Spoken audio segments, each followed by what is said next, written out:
year. We're going to concentrate on today on a famous rabbi that would take the pulpit. He would become rabbi in England, Canada, and the United States of America. His name was Rabbi Jacob Rafael Cohen. Now, he was born, I believe, in English year 1738, and he passed away on September 9th in the English year 1811. I'm not too sure the exact Hebrew date of his Hilula, if anyone can find out, but he was a very great rabbi. I think he was about 72, 73 years of age when he passed away. He was born actually in the Barbary Coast, and he passed away in Pennsylvania in the United States of America. Actually, his wife's name, he got married in the year 1764, I believe. He was about 25, 26 years of age, to Rebecca Luria, Rabbinate Rebecca Luria. He would go on to serve as a congregation rabbi of the Mikveh Israel Synagogue in Philadelphia, I think for a significant part of his life. And he would also, I believe, he'd have connection with many other people in Pennsylvania at that point in time. I think, for example, there was a celebration of Pennsylvania's ratification of the United States Constitution on July the 4th, 1788, where Rabbi Cohen walked arm in arm with two ministers, one of whom was Reverend William White, of like the other faith, and the Dean and the Clergy of Philadelphia he would have close connections to. And it's actually interesting, the records of his marriages, which he actually chronicled, and the people that passed away and the circumcisions, was an important source of data on early American Jewish history with regards to in the chronicles in of itself.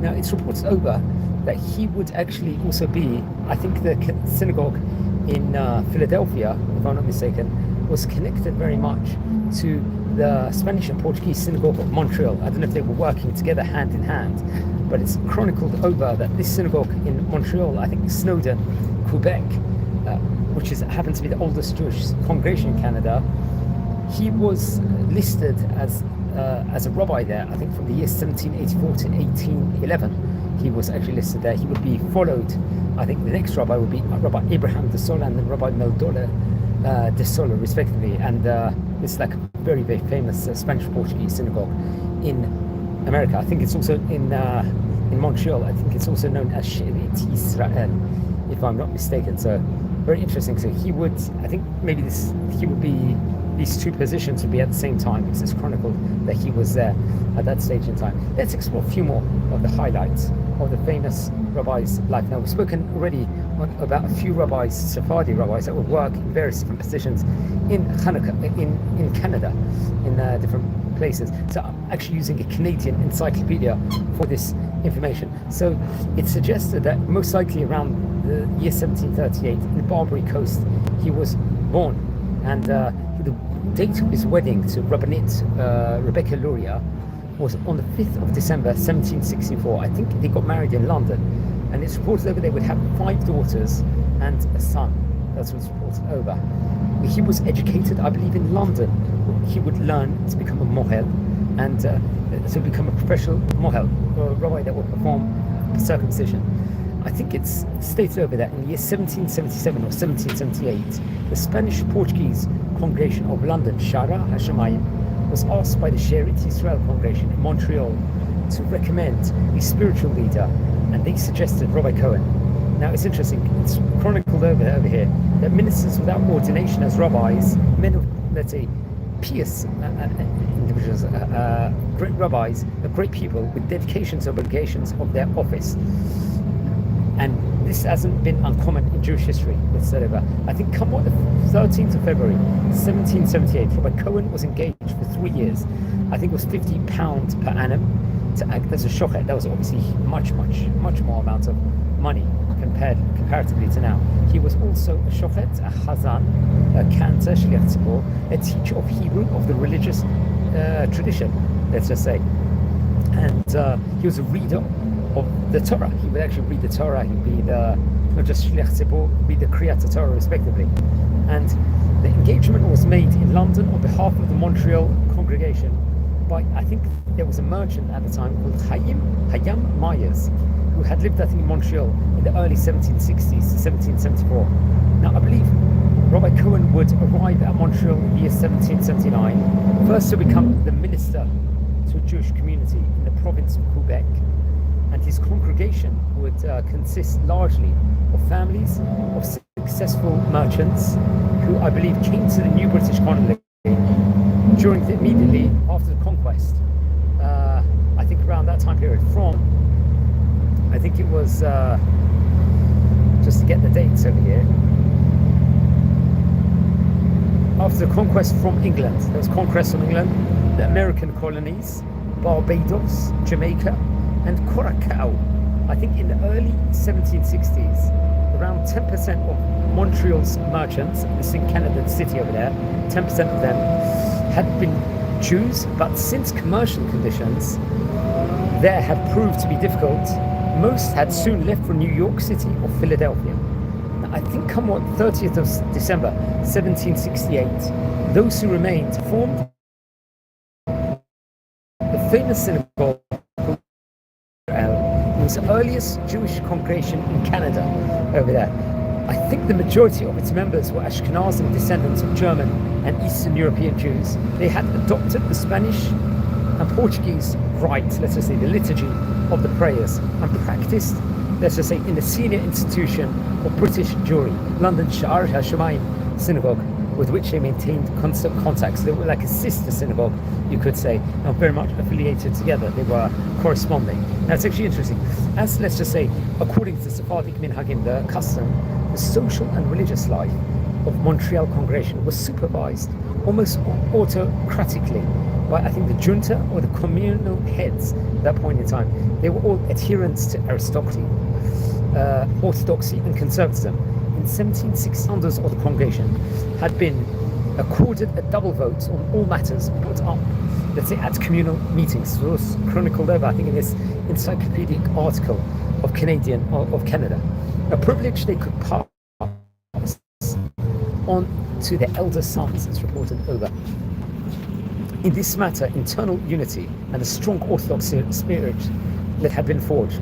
I think come the year 1777, I think that although it was small, congregation was sufficiently established to build a synagogue at that point in time. It was the She'erit Yisrael synagogue, the first north of the 13 colonies. It was constructed on the site of the Rue Notre Dame, which had been made available to the congregation by, I think, the David family, if I'm not mistaken. They had generously been very much a part of it. Now, Rabbi Cohen, it's estimated that he probably ministered by strong analysis here, according to Sephardic custom, under strict control of the powerful lay committee. One of his earliest ceremonies, let's say, appears to have been a blessing for three benefactors of the synagogue: Abraham Judah, Phoebe Samuel, and Naphtali Joseph. The blessings were also said for the congregation in London, New York, Curacao, and also in Suriname. Now it's actually interesting, Rabbi Cohen extended his services to Jewish communities outside of Montreal. Also at Trois Rivieres, he would perform, I think, the Brit Milah, the circumcision of two of Rabbi Aaron Hart's sons, Benjamin, I think in 1779, and Asher Alexander in 1782. If I'm not mistaken, Rabbi Aaron Hart would become the Ashkenazic chief rabbi of the United Kingdom, or he would be the official chief rabbi of the United Kingdom. The Jewish communities were small, however, numbering only 20 families in Montreal and 5 in Trois Rivieres and Berthier combined. And in the 3 years of his ministry, Rabbi Cohen performed, I think, only 4 Brit Milahs and 2 marriages, as reported over. Then come on the year 1781, Rabbi Cohen, let's say, made a translation of an ancient and complex halachic document. I think, let's say, the Aramaic ketubah or marriage contract, which was not rendered into English previously. I think he was the first one to do it. It's reported over here in this article. Rabbi Cohen's incumbency appears to have been satisfactory to his congregation and was very peaceful also, until I think his last year, when he thought that there wasn't enough funds for the term of his engagement, let's just say the payment maybe. I think there was a splitting of the congregation, where there would be some people that would support Rabbi Cohen, I think, and if I'm not mistaken, there would be a split from another one, if I'm not mistaken. And this would actually lead to a court case later on of the Court of Common Pleas, where Rabbi Cohen, I think, would win a case, this specific case, and I think it would go to Court of Appeals in the year 1784 on the 6th of May. Now it's actually interesting. Now Rabbi Cohen would depart for England in the year 1782 and would end up in New York City, where I think his ship had been diverted by British troops. And the Jewish community there was simply without let's say, a minister or chazan, you could call him. It's actually interesting.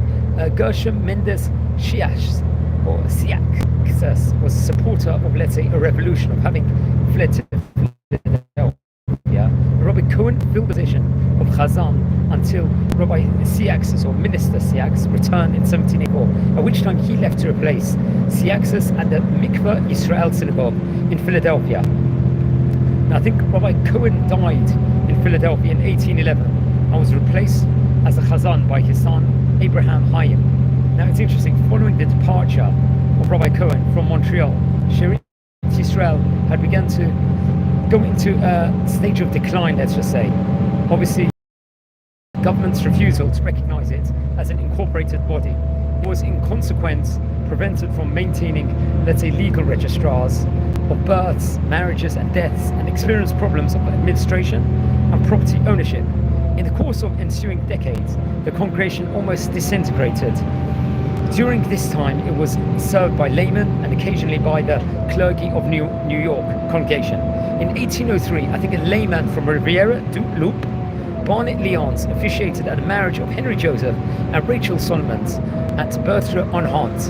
And in 1811, the minister of Sherit Yisrael of New York, also known as Reverend Jackers Judah Lyons, circumcised the son of Ezekiel and Benjamin Hart at Montreal, and of that's what's reported of, and of Henry Joseph at Berthier-on-Hants. When the Montreal congregation obtained legal recognition in the 1830, its renewal commenced. However, it was not until 1840 when it appointed Date Pisa, let's say, and that was able again to support permanent chazan. That's interesting. It's chronicled over here in this article, I think in this encyclopedic article of Canada, that Rabbi Jacob Rafael Cohen, or you could call him minister also, kept a record of his activities as a minister, which is one of the important sources for Jewish history in North America in the late 18th and earlier 19th century. In addition to the list, it lists circumcisions, marriages, burials, provides written description of liturgies, let's just say, and it's a rare find, let's just say, in Jewish tradition. And I think it was published by an A.T. Core and M.H. Stern. I'm not sure the name of this. So he was very much connected to the Philadelphia congregation in 1784 to 1811, Mikveh Yisrael, also Sherit Yisrael, the Canada Public. He is listed among, he's given a list as a rabbinic leadership between the years 1784 to 1811 here on Wikipedia of Spanish-Portuguese Synagogue of Montreal. So, as we said before, I don't know if he was officiating all those years. Maybe he kept that title till 1811, whether it was an official capacity or if he was associating. If anyone knows more information on this, please let me know. So, wishing you all well, and please subscribe to the channel. We're nearing at the moment 7,000 subscribers. One thing we are learning about the famous Oriental, Spanish, Ottoman, North African rabbis, Asian rabbis of yesteryear here on this series. We're trying to become like an online encyclopedia, learning all about the rabbis of yesteryear. If you descend from any of the famous ministers, rabbis, please send me an email now. If anyone's interested in watching these videos, share these videos also to other people.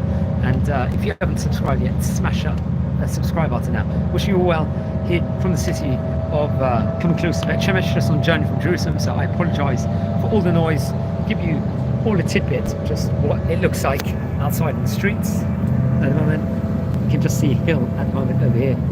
Wish you all well, friends. Take care.